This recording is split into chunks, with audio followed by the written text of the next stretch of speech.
সুধী ভক্তগণীজন, প্রণাম, নমস্কার ও আন্তরিক অভিনন্দন।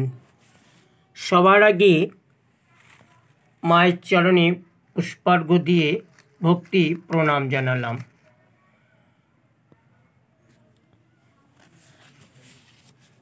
শ্রী শ্রী মা পাটনেশ্বরীর আবির্ভাব।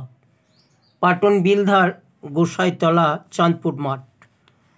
প্রতি বছর দোল পূর্ণিমা হতে 10 দিন ধরে চলে মায়ের মহাপুজো, মহামেলা, উৎসব অনুষ্ঠান।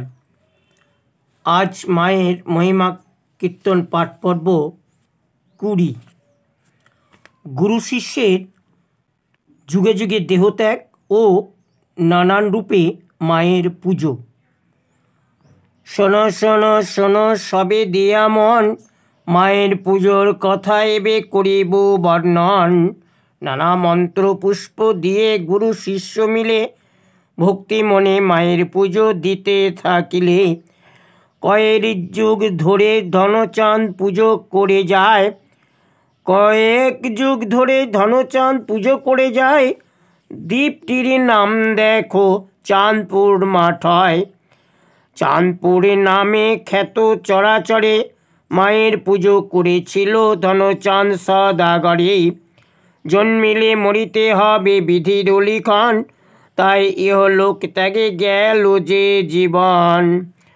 যুগ যুগে পূজে মাকে, যুগে যুগে পূজে মাকে বিভিন্ন নাম ধরে, কখনো চামুন্ডা, শ্যামা কালী, কখনো মা তারা করে। সে জীবন ত্যাগ হলো গেল নবজীবনে, মায়ের কথা ভুলে গেল না রহিল মনে। মায়ের কথা ভুলে দেখো মত্ত সংসারে, সুখে দুঃখে সংসারে করে জেলেরও ঘরে। জেলেদের অত্যাচারে মা অতিষ্ঠ, তাণ্ডব নৃত্য শুরু ও গুরু শিষ্যকে স্বপ্নাদেশ ও মায়ের মূর্তি গড়ে পুজো প্রতিষ্ঠা। শোনো শোনো শোনো গো শোনো মোর বাণী, এবারে কহিব মায়ের আশ্চর্য কাহিনী। কোটি কোটি বছর ধরে বিল চারিধারে ছোট ছোট দ্বীপে গেছে দেখো ভরে। সেই সবই দ্বীপে দেখো মানুষ বাস করে, তার কিছু মানুষেরা বিলে মাছ ধরে। আগের মতো জলরাশির প্রবলতা নাই, প্রবল বর্ষণ হলে পরে 5 বোনের দেখা হয়। আর সেই সব দ্বীপ ভেসে হয় একাকার, জেলেদের ঘর দুয়ার ভাঙে গো সংসার।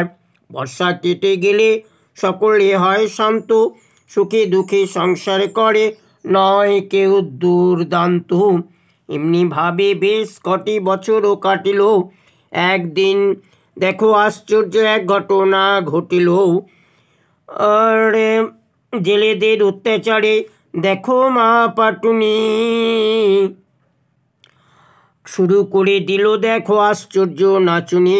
নাচতে নাচতে ঘটায় এলো আশ্চর্য ঘটন, পশু মানুষ পশু পাখি দেখো করিল নিধন। নৃত্য শেষে মা স্বপ্নে দেখা দিল, ওরে ওরে রামচাঁদ বলিয়া ডাকিল। ওট ওরে চাঁদ তুই চেয়ে দেখ মোরে, তুই মোরে পুজো দে মৃত্তিকা রূপ গড়ে। তুই মোরে পুজিবে সকলে, প্রতিষ্ঠিত হব আমি এই ভূমণ্ডলে। করজোড়ে রামচাঁদ বলে মায়েরও প্রতি, কে মা, কোন মা তুমি, আমি কোন ব্যক্তি, কোথা থেকে আসিয়াছ, কোথায় তোমার বাস, আর কেন আমায় ডাকিলে, কিবা তোমার আস। কিছু না জানি অধম অতি আমি, ঘুম শেষ না হতে কেন ডাকিলে গো তুমি। রামচাঁদ কথা মা পাটনে শুনিল, আমি মা পাটনেশ্বরী বলিতে লাগিল।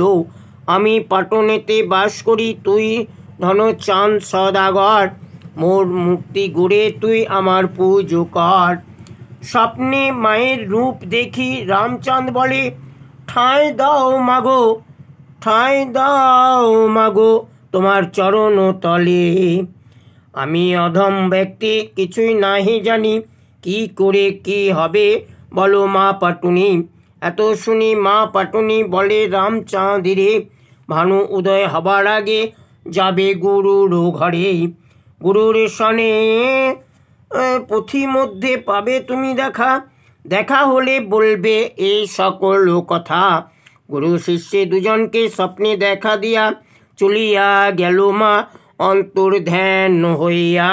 গুরুদেব স্বপ্নের মধ্যে মায়ের দেখা পেয়ে শিষ্যধামে চলিল ঘুম ঘুম হয়ে। পথিমধ্যে গুরু শিষ্যে দেখা যদি হলো, দুজনে মায়ের কথা দুজনকে কহিল। সর্বপ্রথমে গুরু শিষ্যে প্রণমিল, পরে শিষ্য গুরুর চরণ ধরিল। দুজনে মিলে করিল আলিঙ্গন, আলিঙ্গন শেষে করে কথোপকথন। শিষ্য গুরুরে কহে, ওহে গুরুদেব মায়ের পুজো কেমনে হবে। ও শিষ্য গুরুরে কহে, ওহে গুরুদেব মায়ের পুজো কেমন হবে সেটা তুমি ভেবো। কিছু নাহি জানি অধম আমি অতি, কি করে তৈরি হবে মায়ের কেমন মূরতি। কি কেমন হবে তুমি বলে দাও, যা কিছু করিতে আমায় সঙ্গে লাও। আরে শিষ্য কথা শুনে গুরু ধ্যানেতে বসিল, ধ্যানে বসে মায়ের শরণ করিল। নমো নমো নমো মাগো নমো পাটুনেশ্বরী, সামনেতে দাঁড়াও মাগো নিজ রূপ ধরি। ভক্তের কথাতে মা নিজ রূপ ধরিল। রূপ দেখে গুরু শিষ্যে মূর্ছিত হইল, রূপ দেখে গুরু শিষ্য রূপ মূর্ছিত হল। কোনো কৃপাময়ী কৃপা করে তাদের জাগাইল, ভয় নাই বলিয়া দিব্যচক্ষু দিল। দিব্যচক্ষু দিয়া মা বলিল তখন, এই রূপে দেবে পুজো করিয়া যত্ন। দোল পূর্ণিমার দিনে মোর পুজো দেবে, সপ্তম দিনেতে পুজো সমাপ্ত করিবে। জ্ঞান চক্ষু পেয়ে মায়ের রূপে দেখিল দুজনে, মায়ের ছবি মন মাঝে গাঁথিল তখনে। ছবি গাঁথা হতে মা প্রস্থান করিল, ছবি গাঁথা হতে মা প্রস্থান করিল। জোড়া হাত করি দুজনে বসিয়া রইল। দিনের পর দিন করিল আলোচনা, দোল পূর্ণিমার দিনে করিবে পূজার্চনা। মায়ের কৃপা শিষ্যে সকলে সুস্থ থাকুন, ভালো থাকুন।